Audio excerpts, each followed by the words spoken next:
Estás escuchando Sonido Cultura, el sonido de la cultura nacional.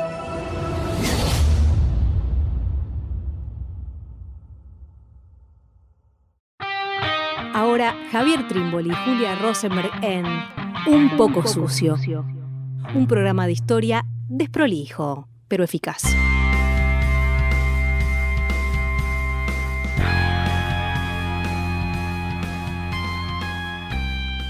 Hola, ¿qué tal? ¿Cómo están todos y todas? Estamos en una nueva edición del programa Un poco sucio, un programa del Ministerio de Cultura sobre historia, para conversar de historia. ¿Cómo estás, Julia? Muy bien, ¿y vos? Bien, por suerte bien. Qué bueno. Sí, con ganas de conversar contigo. A propósito, en esta oportunidad, de un acontecimiento que de alguna manera daba la sensación cuando pensábamos en la hechura de este programa, que fue quedando marginado de alguna manera de las grandes narraciones históricas, también de la memoria popular de alguna manera, ¿no? Nos referimos a el 9 de junio de 1956, los levantamientos que protagoniza, que encabeza, que conduce el general Juan José Valle y los posteriores inmediatos fusilamientos llevados a cabo por la dictadura de Aramburu y Rojas, ¿no? Pensaba, Javi, si algo de ese papel marginal en el que quedaron estos hechos tan importantes de la historia argentina, de alguna manera no se puede pensar que tiene que ver primero con una cuestión que es lo contundente que fue el terrorismo de Estado a partir de 1976, en donde todo lo previo, las dictaduras previas, de alguna manera quedaron como hechos menores, ¿no? Pensaba también en los bombardeos en ese sentido, ¿no? Como un hecho que claramente tiene características de casi terrorismo, podríamos decir, también es un hecho que de alguna manera ha quedado más lavada su presencia, ¿no? Eso por un lado, y después por otro lado, la enorme presencia que tuvo en nuestra cultura el libro Operación Masacre de Rodolfo Walsh, que trata sobre uno de los aspectos, sobre uno de los movimientos de estos fusilamientos, que son los que se dan en José León Suárez, ¿no? Y de alguna manera como si hubiese quedado recortado todo este hecho, los basurales de José León Suárez. Sí, yo creo que lo planteo rápidamente, ¿no? El levantamiento del 9 de junio de 1956, en el gobierno están Aramburu y Rojas, producto de la llamada Revolución Libertadora, también llamada, y muy a propósito de este hecho, Revolución Fusiladora.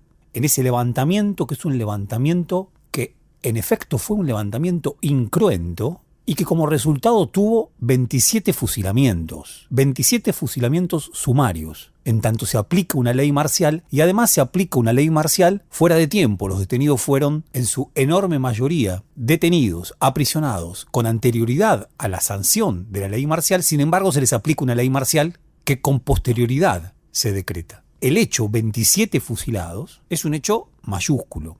En los libros de historia, y hablábamos en el programa anterior con Fabio Wasserman, que es un exponente de los más interesantes, sin duda, de la producción académica e historiográfica, pero en términos generales, en los libros de historia últimos, en las investigaciones últimas, este acontecimiento no tiene lugar. Y me gustaría, Julia, antes de volver al acontecimiento de manera plena, a propósito de lo que vos señalabas, traer algo que dice Tulio Alperín Dongui en un texto en el que se refiere precisamente al golpe de Estado de 1976.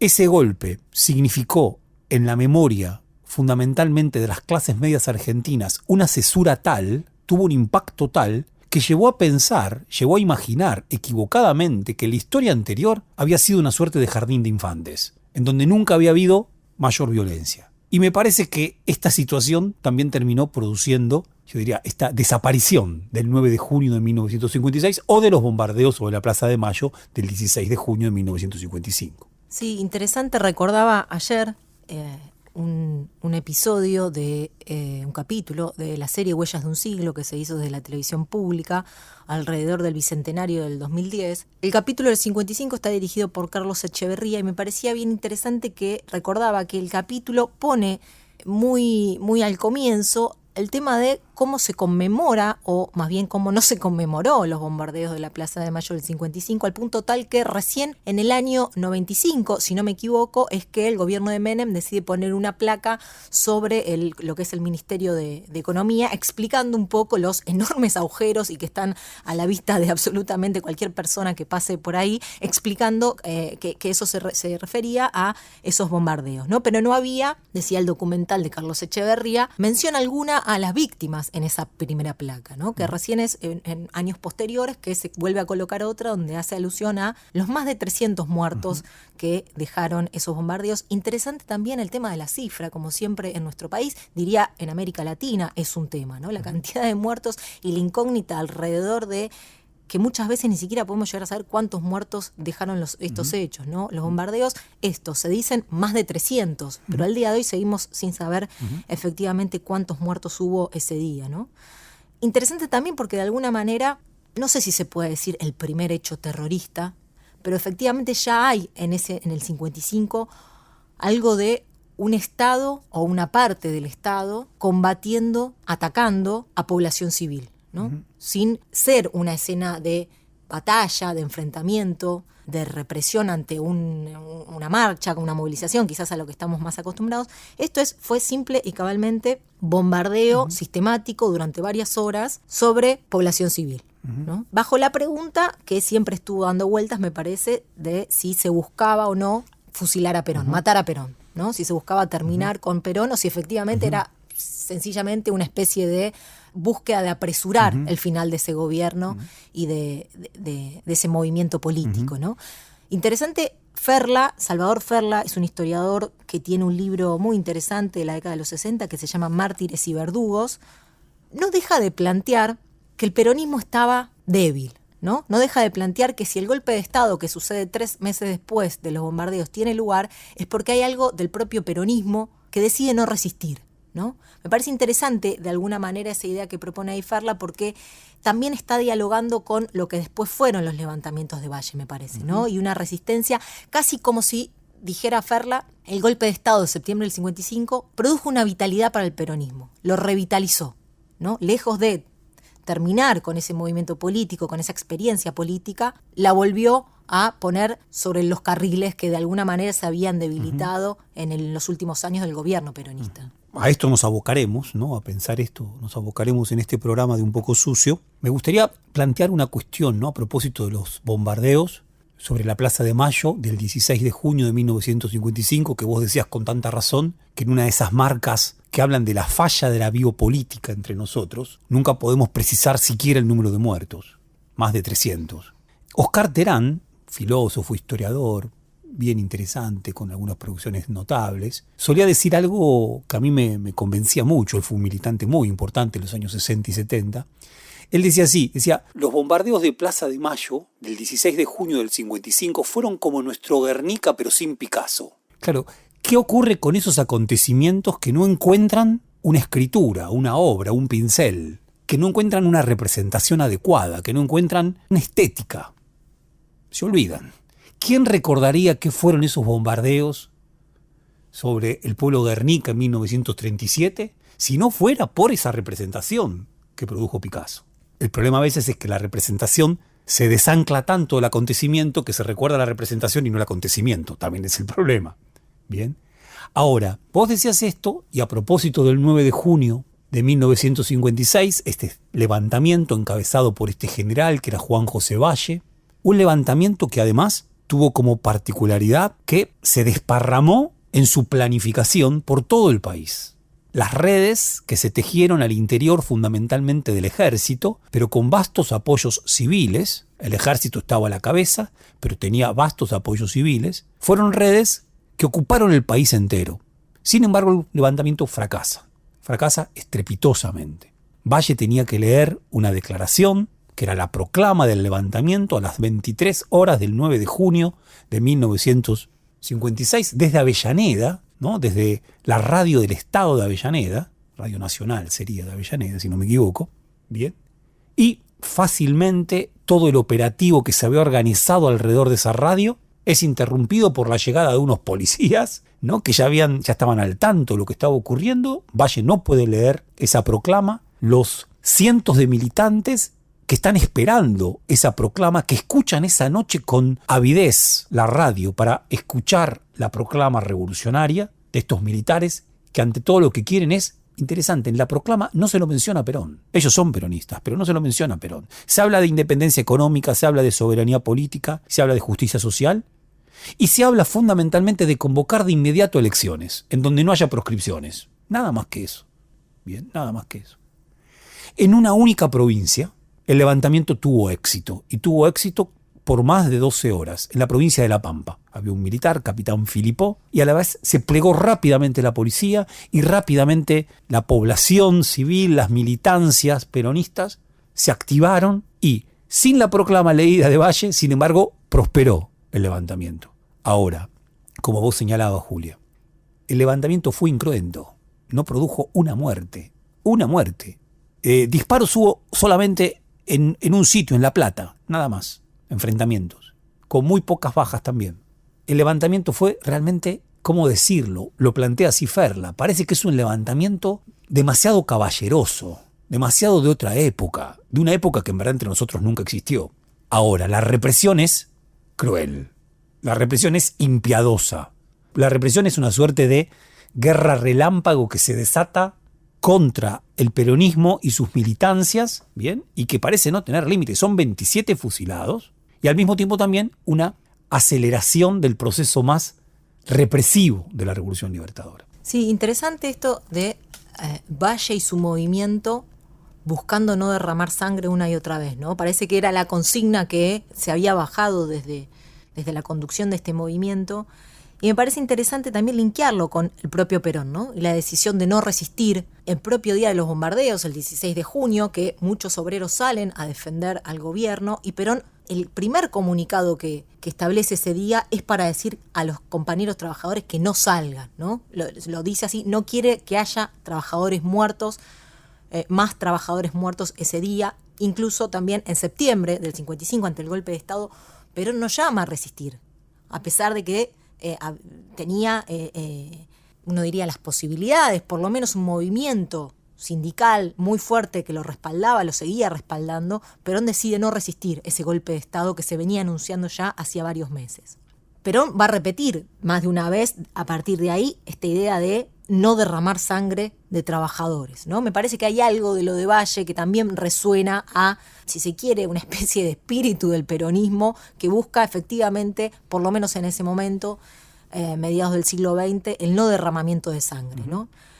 Me interesaba también pensar, la Revolución Libertadora no empieza con Aramburu presidente, ¿no? Arranca con Lonardi presidente, sí Rojas vicepresidente, que es el que se va a mantener, pero el Lonardi, que está hasta octubre, fines de octubre del 55, es decir, menos de 2 meses bajo la presidencia. Me permito, sí. 13 de noviembre. Perfecto. Porque es el día del cumpleaños de mi hijo, entonces recuerdo exactamente esa fecha. Okay, entonces, pero no del 55, nació en el 2009. Son casi 2 meses, entonces, del interregno Lonardi, que efectivamente Lonardi no es todo lo cruento, todo lo antiperonista que va a ser el gobierno a partir de la llegada de Aramburu, ¿no? Está esta famosa idea de ni vencedores ni vencidos que repite Lonardi, retomando a Urquiza en la derrota de Rosas en Caseros, ¿no? Una especie de tregua, una especie de un discurso antigrieta, diríamos hoy, de alguna manera, ¿no? Es decir, la Revolución Libertadora tiene un primer momento de mucho consenso social, o por lo menos de algo de consenso social, donde de alguna manera se propone ponerle fin al peronismo, pero no un castigo, un disciplinamiento exagerado sobre el mismo. Habría que hacer alguna vez una historia de este hombre Lonardi, ¿no? Porque Lonardi, claro, es un hombre del nacionalismo católico. Es un hombre que se enfrenta con el peronismo en los últimos años del gobierno de Perón. Es un hombre que ha rivalizado más de una vez con el liberalismo encarnado fundamentalmente en la Armada, de nuestras Fuerzas Armadas, bien en la Marina, en nuestras Fuerzas Armadas, y con los sectores liberales del ejército. Lo de Lonardi, claro, ni vencedores ni vencidos, lo retoma de Urquiza, y la impresión es que cree en esa consigna, que cree en consigna. Lo mismo que Mario Amadeo, ¿no? Son varios de sus intelectuales, de sus asesores. De hecho, Salvador Ferla, en este libro que vos citabas, probablemente el único libro que esté dedicado por entero a pensar el levantamiento del 9 de junio de 1956, Mártires y Verdugos, llega a decir que Lonardi, de haber vivido, falta contar esto, bien hubiera podido quizás encabezar este levantamiento. Hubiera simpatizado con ese levantamiento. En buena forma, lo que está planteando Salvador Ferla es que los nacionalistas católicos fueron utilizados como mascarón de proa y como elemento que desempataba con el peronismo para llevar adelante el golpe de Estado del 16 de septiembre, bañado de consenso multitudinario el 23, pero el 13 de noviembre, Lonardi es eyectado del poder. Y muere a principios del año 56. Su enfermedad, que llevaba de antes, sin embargo, se potencia en esos meses y muere derrotado políticamente. Vamos a escuchar un audio de fines del 55, no tenemos la fecha precisa, sabemos que es de fines del 55, octubre, noviembre, diciembre, de Sucesos Argentinos, que sacó el gobierno. Sucesos Argentinos era una empresa que de comunicación, digamos, que sacaba videos, muchas veces con mensajes del propio gobierno nacional, del Estado. En ese entonces saca este video en donde hablan diferentes personalidades dando la bienvenida, felicitando al nuevo gobierno que se había establecido en septiembre del 55, y vamos a escuchar la voz de uno de esos personajes que aparece en Sucesos Argentinos, que es la voz de un diputado radical, en ese entonces exiliado en el 55 en Uruguay, y regresa a la Argentina a partir del golpe de Estado. Escuchamos el audio. Ernesto Sanmartino, radical. La caída del régimen de corrupción y de despotismo que padeció la República durante 12 años señala un acontecimiento histórico de más trascendencia que el derrocamiento de la tiranía rosista. Como entonces el país reclama el concurso de todos sus hijos para la realización de la tarea de pacificación y de recuperación moral e institucional. Nadie puede sustraerse a ese deber sin conspirar contra la República.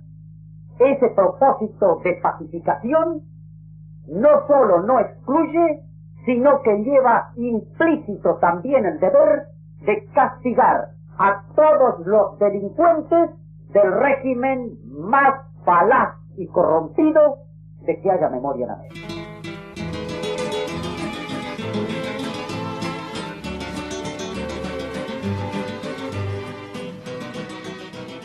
Estábamos escuchando La Pulpera de Santa Lucía. La letra de este temón pertenece a Héctor Pedro Blomberg, la música de Enrique Maciel, y en este caso la estábamos escuchando interpretada por Nelly Omar, esta cantante peronista, que en el 55 formó parte de alguna manera de todo esto que veníamos conversando, tuvo que exiliarse por unos años y vivir fuera del país. Y antes de La Pulpera estábamos escuchando a un diputado radical, Ernesto Sanmartino. Sí, tal cual. Ernesto Sanmartino, en esa pieza de un antiperonismo furioso y también convencido de que el peronismo era un capítulo de la historia argentina absolutamente pasado, absolutamente dejado de lado. Con esta comparación que traza Ernesto Sanmartino, peor que la tiranía de Rosas. En esa hora posterior al 16 de septiembre de 1955 y también al 16 de junio, porque ese golpe no hubiera podido ser sin el 16 de junio. Es el 16 de junio lo que produce el disciplinamiento, el terror que permite el golpe, que hace posible el golpe. En esa hora se suponía que la ofensiva había sido tal que del peronismo nada quedaría. Me gustaría decir algo más sobre Ernesto Sanmartino porque en la historia ha quedado atrás de una frase fundamental, ¿no? Es como el creador de una frase fundamental, aluvión zoológico. En una sesión parlamentaria, la Cámara de Diputados, en el año 1947, Sanmartino, al referirse a las elecciones de febrero de 1946, dice, en esas elecciones, quien se manifestó fue un aluvión zoológico. Por supuesto, lo dice para referirse a aquellos que votaron a Perón y que le dieron el triunfo a Perón. Aluvión zoológico, ¿no? Toda la cuestión de la animalización de las clases populares, al mismo tiempo su carácter violento, un aluvión siempre es violento, siempre si se quiere heterogéneo, sucio, de conglomerado, de algo que no está del todo unido. Y a mí siempre me gusta pensar en relación con la historia esto, porque en el año 1946, un año antes, se escribe un libro de historia argentina fundamental, como es Las ideas políticas en la Argentina de José Luis Romero. Y José Luis Romero, 1946, escribe este libro, que es un libro, yo diría, es un libro disparado por el 17 de octubre del 45, escrito por un socialista profundamente antiperonista. Y ahí Romero da a la luz un concepto, una imagen, que va a tener una suerte muy importante entre los historiadores, también los sociólogos, que es la de la sociedad aluvial. En el 46, Romero dice sociedad aluvial, las ciencias sociales, la historia dice sociedad aluvial. Y un año después un diputado Radical dice aluvión zoológico, ¿no? Hay una correspondencia que bien vale pensar ahí, ¿no?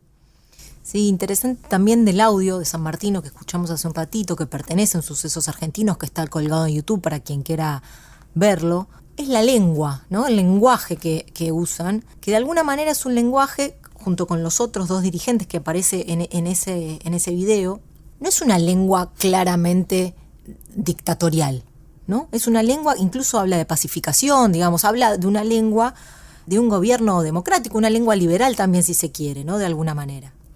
Y pensaba también, a través de otro libro de una investigadora de Mar del Plata que se llama Silvana Ferreira, ella sacó un libro hace relativamente poco que se llama El peronismo denunciado, en esta otra arista que tiene la Revolución Libertadora, esa dictadura que comienza en 1955, que tiene que ver con lo que ella llama una dimensión pedagógica, que bien podríamos pensarla como la narración que quiere imprimir el nuevo gobierno a aquello que había pasado en la Argentina en los 10 años anteriores, ¿no? Es decir, oponer a la narración que el propio peronismo había hecho de sí mismo una narración sobre esa experiencia del peronismo. Y claramente esta nueva narración, la forma de pensar al peronismo va a ser criminalizándolo, poniéndolo por fuera de la ley. Va a ser pensar al peronismo fundamentalmente bajo el hecho de la corrupción. Se hace una muestra a fines del 55 en el Palacio Unzuela, que había sido la residencia de Perón y de Eva Perón durante los años en que estuvieron a cargo del gobierno nacional, mostrando sus autos, mostrando las joyas, mostrando los vestidos, mostrando los lujos en los que vivían este presidente, estos líderes políticos que se decían austeros, humildes y representar a los que menos tienen, los desposeídos de nuestro país, ¿no? Queriendo mostrar de alguna manera una contradicción entre su forma de vida y los ideales que pregonaban. Y para darle sustento a esta denuncia de corrupción, la dictadura del 55 crea en octubre, todavía bajo Lonardi, pero sale bajo la órbita de la vicepresidencia de Isaac Rojas, lo que dieron en llamar la Comisión Nacional de Investigaciones. ¿Qué era esta Comisión Nacional de Investigaciones que rápidamente se ramifica y generan alrededor de todo el país alrededor de 600 subcomisiones? Personas civiles, profesionales, trabajadores del Estado, que lo que hacían era, como si fuesen el Poder Judicial, emulando un Poder Judicial que no eran, investigar delitos de dirigentes, de militantes, de sindicalistas asociados al peronismo. Interesante, Silvana Ferreira habla de 3.000 personas que llegaron a componer estas comisiones y que fundamentalmente se basaban estas comisiones de denuncias que recibían de personas del común. Es decir, personas denunciando a vecinos, a compañeros de trabajo. Silvana Ferreira dice denuncias al ras del suelo, ¿no? Estas denuncias, por supuesto, no llegaron casi ninguna a presentarse en el Poder Judicial porque ninguna tenía sustento suficiente. Eran simplemente denuncias que se formulaban, que luego eran replicadas al día siguiente en los medios de comunicación, en las tapas de los medios de comunicación, de alguna manera para instalar esta narración de la que veníamos hablando, ¿no? Interesante también que en abril del 56 la dictadura Aramburu decide cerrar estas comisiones, porque de alguna manera las personas que integraban la comisión habían ido más allá de lo que la dictadura pretendía, ¿no? Si Aramburu y Rojas pretendían encapsular el disciplinamiento, el castigo sobre un grupo de dirigentes, 90 de ellos fueron condenados por traición a la patria, pero entre ellos, muchos de ellos con la cárcel durante 2 o 3 años, quienes integraron estas comisiones pretendían ir mucho más allá y denunciar y castigar a buena parte de la población que quizás simplemente había simpatizado con el peronismo, pero no tenía una participación cierta. El resultado de estas comisiones fue publicado en el año 58 como el libro negro de la segunda tiranía. Se hizo un análisis de esas denuncias recibidas y se publica en este libro tan interesante, de nuevo, La segunda tiranía, refiriendo a Rosas nuevamente. Pero es interesante, me parece, esto que propone Ferreira, porque de alguna manera, dice ella, si la dictadura del 55 no fue exitosa respecto al peronismo, porque como decía Ferla, a partir del 55 el peronismo parece recobrar una vitalidad que no tenía, sí fue muy exitosa en generar una identidad y una narración para la creación del antiperonismo, ¿no? Esa otra fuerza que es la que de alguna manera a partir del 55 establece un conflicto que se reedita a lo largo del tiempo en la historia argentina, ¿no? Me parecía interesante traer esto otro porque de alguna manera lo que revelan estas comisiones es el gran consenso que tiene la dictadura del 55, no solo en su comienzo, sino incluso también cuando Valle hace su levantamiento. Y quizás parte de la explicación de la derrota tan rápida como menciona Ferla, como dice Ferla, este movimiento que parece de alguna manera débil a pesar de que tiene ramificaciones en todo el país, quizás una parte de esa derrota, de esa rápida derrota, no signifique también, no hable también de este amplio consenso que tenía esta dictadura, ¿no? Ferla cuenta también que al día siguiente de los levantamientos del 9 de junio hay un acto de gobierno, Aramburu vuelve, se había ido de viaje, si no me equivoco, a la provincia de Entre Ríos, vuelve de su viaje y hacen un acto de gobierno para, de alguna manera, manifestar que la Revolución Libertadora seguía con fuerza a pesar de esos levantamientos, y hay una multitud que los va a avivar a Plaza de Mayo. Quiero decir, me parece que hay una arista ahí bien interesante que se puede pensar quizás como reverso del levantamiento de Valle, que tiene que ver con su derrota, ¿no? Que quizás la explicación de su temprana derrota tenga que ver también con ese amplio consenso. Está bárbaro esto, y quizá Ferla, Salvador Ferla, Mártires y Verdugos, libro que recomendamos, de los años 60, uno de los pocos libros, sino el único libro dedicado por entero a pensar el 9 de junio de 1956, contrapuntea bastante con Rodolfo Walsh. Muy bien vos decías, Julia, anteriormente que Rodolfo Walsh escribe Operación Masacre. Operación Masacre se publica en 1957. ¿De qué trata Operación Masacre? Trata de algunos de estos fusilamientos, de algunos de estos 27 fusilados, para decirlo rápido, los que tuvieron lugar en José León Suárez. Pero Walsh, que escribe este libro maravilloso, libro en el cual también deja entrever cuál era su posición política a la hora en que ocurre el levantamiento de Valle. Y Walsh lo dice: a mí, el 9 de junio del 56 me interesaba más jugar al ajedrez que Valle. Valle no me interesa. Tanco, otro de los líderes de la revolución, fracasada, el levantamiento fracasado, no me interesa. No me interesa. Lo que me interesa es la literatura, lo que me interesaba era jugar al ajedrez. Eso era lo mío. Sin embargo, y acá está el tema, ¿no? El 9 de junio el levantamiento quedó en brumas, quedó oscurecido, quedó postergado. Sin embargo, se produjo este libro, que es Operación Masacre, que en buena medida se transformó en el libro a través del cual sectores importantes de las clases medias empiezan a leer de otra manera qué había sido el peronismo y qué había sido la Revolución Libertadora. Dice Walsh: hasta ese entonces yo creía que la revolución era libertadora. Después de ese entonces, ya no tengo duda, no lo era. Da para otro capítulo hablar solamente de Rodolfo Walsh, pero digamos solamente este poquito. Walsh escucha cómo muere un conscripto en la puerta de su casa y dice: y ese conscripto no gritó viva la patria, sino no me dejen solo, hijos de puta. Escucha eso la noche del 9 de junio y dice: ¿puedo sacarme de encima ese grito? ¿Puedo dejar de escuchar lo que ese conscripto nos echó en la cara? ¿Puedo volver al ajedrez? Sí, puedo. De vuelta con lo que vos decías, digo, era tan extenso el antiperonismo que incluso viviendo algo de esas características, bien, Walsh podía decir: a mí esto no me salpica. Ahora hay un hecho que casi pertenece a la literatura fantástica que a Walsh lo saca de esta indiferencia. De repente le presentan a un fusilado que vive, uno de los sobrevivientes del fusilamiento de José León Suárez, Juan Carlos Libraga. A partir de ahí empieza a hacer toda su investigación. Y me importaría esto, disculpame, Juli, porque es de gravedad todo esto, sin duda.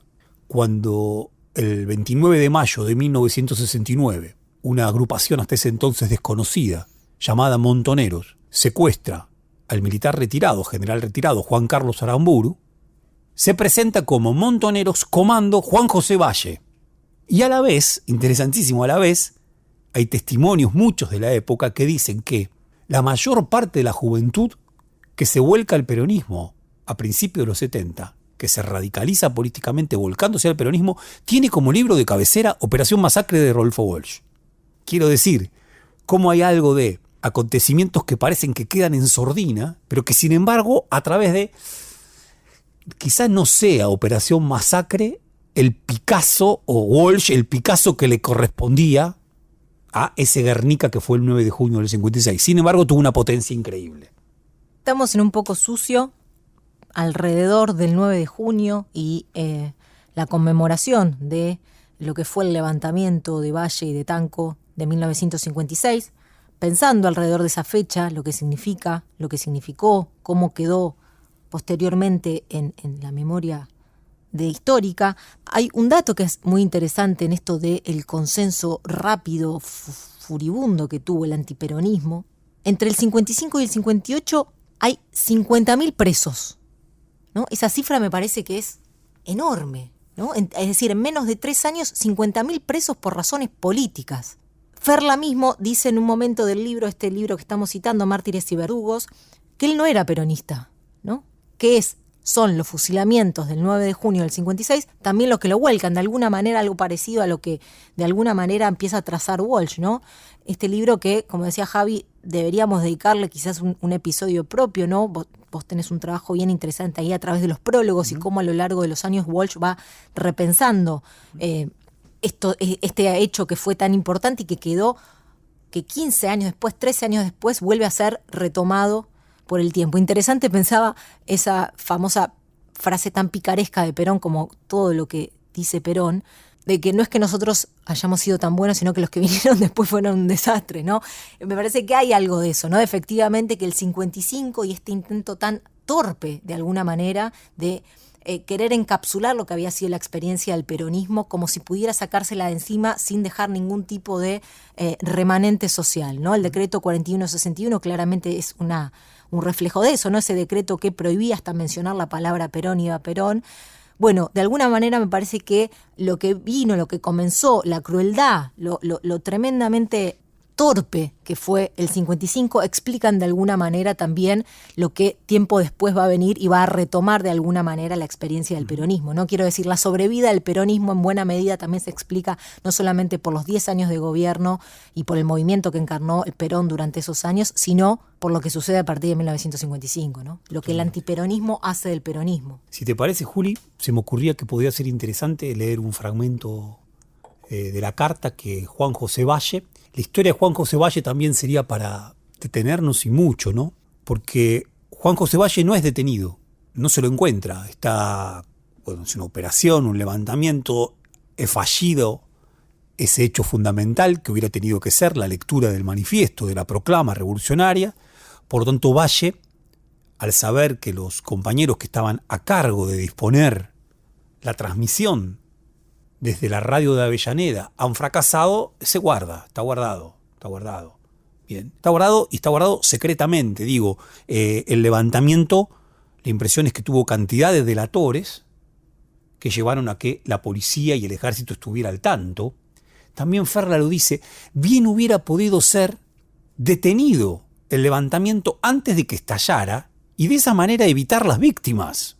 Digo, Ferla insiste con esto. Estas víctimas fueron buscadas. Era parte del posicionamiento de la Revolución Libertadora producir estas víctimas. Américo Yoldi, otra de esas frases tremendas de nuestra historia. Américo Yoldi, socialista él, que escribe alpargatas y libros en la historia argentina en 1945. Me acuerdo que en los años de la militancia joven, años 80, lo llamábamos Norteamérico Yoldi. Para diferenciarlo de sus dos hermanos, que eran comunistas durísimos, Rodolfo y Orestes. Norteamérico Yoldi, ¿qué dice? En esa coyuntura, después del 9 de junio, se acabó la leche de la clemencia. Se acabó la leche de la clemencia. ¿Ma qué? Ni vencedores ni vencidos. Somos los vencedores, ustedes son los vencidos. No hay leche de clemencia. No por nada a Ricardo Iorio y antes al Indio Solari les interesa tanto esto de vencedores vencidos, ¿no? Entonces, ¿cómo que no? Claro, está acá. Se acabó la leche de clemencia. Es notable esta idea de ni siquiera la clemencia con el derrotado, ¿no? Entonces, Valle está guardado. Sin embargo, se entrega. Le da la orden a un subordinado suyo que vaya a decir que él está dispuesto a entregarse si terminan los fusilamientos. Su subordinado en primera instancia dice, no quiero ir. Después va, negocia con los militares de la Libertadora y le dicen, quédate tranquilo, no le va a pasar nada. Lo encarcelan. A los 3 días, si no me equivoco, lo fusilan. ¿Cuál es la vara del liberalismo político para medir la violencia? Para medir a la vez también su ensalzamiento como defensores de la República. Problema que estaba ayer y está hoy y sigue. Valle escribe una serie de cartas cuando está preso. Lo llevan preso primero, no recuerdo dónde, pero después termina estando en la penitenciaría que estaba en lo que es hoy el Parque de las Heras. Y desde ahí escribe una serie de cartas, de comunicados a su mujer, a su hija, y entre esas cartas que escribe, le escribe una a Aramburu, conocida, bien interesante, también se encuentra en la web, muy fácil para quienes quieran leerlo completo. Nos interesaba leer tan solo un fragmento, el comienzo de esta carta. Dice así Valle: dentro de pocas horas usted tendrá la satisfacción de haberme asesinado. Debo a mi patria la declaración fidedigna de los acontecimientos. Declaro que un grupo de marinos y militares, movidos por ustedes mismos, son los únicos responsables de lo acaecido. Para liquidar opositores les pareció digno inducirnos al levantamiento y sacrificarnos luego fríamente. Nos faltó astucia o perversidad para adivinar la treta. Así se explica que nos esperaran en los cuarteles apuntándonos con las ametralladoras, que avanzaran los tanques de ustedes aún antes de estallar el movimiento, que capitanearan tropas de represión algunos oficiales comprometidos en nuestra revolución. Con fusilarme a mí bastaba, pero no, han querido escarmentar al pueblo, cobrarse la impopularidad confesada por el mismo Rojas, vengarse de los sabotajes, cubrir el fracaso de las investigaciones, desvirtuadas al día siguiente, solicitadas en los diarios, y desahogar una vez más su odio al pueblo. De aquí esta inconcebible y monstruosa ola de asesinatos. Muy interesante el género, ¿no? De carta a persona que me va a asesinar, ¿no? Totalmente. Muy interesante. Y también interesante la mención a los sabotajes, ¿no? Que de alguna manera nos lleva a algo que venimos sobrevolando, pero que hasta ahora no ha aparecido, que es el tema de la resistencia peronista. Sí. Que comienza y que sobrevuela, digamos, todos estos acontecimientos, quizá de manera más subterránea, quizá de manera más inorgánica, pero que va a estar presente a lo largo de todos estos años. Bien, yo acá, por un lado, algo que hace el compañero y colega Guillermo Korn, que lee juntas la carta de Walsh, enviada el 24 de marzo de 1977, la carta llamada Carta Abierta a un escritor a la Junta, con esta otra carta de Valle a Aramburu, bajo un mismo género, lo que vos decías. La carta hacia aquel que no hay duda me va a matar. Al poder político, al Estado. Bien. Y me gustaba traer algo, para ir cerrando, problemático. Algo problemático. Sí, bueno, seguimos un poquito más y al mismo tiempo para sacarle un poco más de problema. Perón, en su correspondencia con Cook, en una carta que le escribe el 12 de junio de 1956 a Cook, es muy crítico de este levantamiento. Dice: el golpe militar frustrado el 10 de junio es una consecuencia lógica de la falta de prudencia que caracteriza a los militares. Ellos están apurados, nosotros no tenemos por qué estarlo. Esos militares que hoy se sienten azotados por la injusticia y la arbitrariedad de la canalla dictatorial no tenían la misma decisión el día 16 de septiembre, cuando los vi titubear ante toda orden y toda medida de represión a sus camaradas que hoy los pasan por las armas. Tremendo, Perón, le dice a Cook. Tremendo. No por nada el compañero Salvador Ferla no lo cita, porque es bastante complicado esto que dice Perón. Evidentemente Perón está con el 16 de septiembre del 55, intentando explicar qué pasó ahí. Que hubo algo, es cierto, yo no resistí, pero hubo algo que no funcionó en la posibilidad de resistir. Y a la vez, me parece que hay otra idea clásica, clave, que vos señalabas anteriormente, Julia. Esta idea de Perón: entre la sangre y el tiempo, prefiero el tiempo. No tenemos apuro, que a mí me parece interesantísimo, también me parece problemático no tener apuro.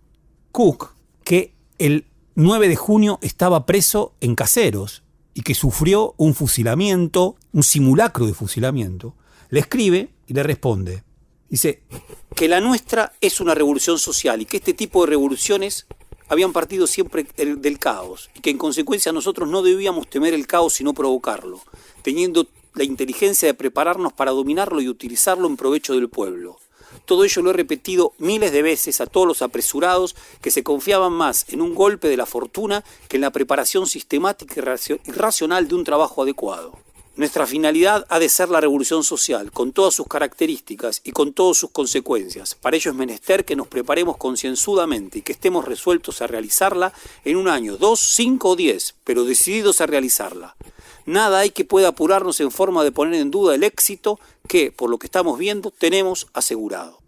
Para mí, esta carta y esta conversación entre Perón y Cook es el puntapié fundamental para la resistencia peronista.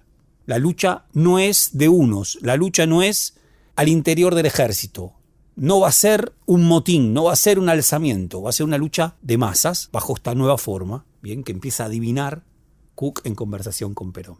Bueno, para terminar, vamos a escuchar de la película Los Resistentes, gran documental de Alejandro Fernández Mouján, estrenado en el año 2009, a un compañero de la provincia de Córdoba, de Embalse, Lindor Bustos, que fue protagonista de esta resistencia. ¿Verdad? Lo vamos a escuchar a él y nos vamos a estar despidiendo, ¿bien? De este un poco sucio. En la casa había una desesperanza por la añoranza del regreso de Perón. Había una preocupación porque los gobiernos militares echaban abajo toda o la mayoría de las conquistas sociales de Perón. Había un decreto 4161 que no se podía nombrar a Perón ni tener fotos de Perón. Yo acá las he tenido en ese zaguán, las he lucido.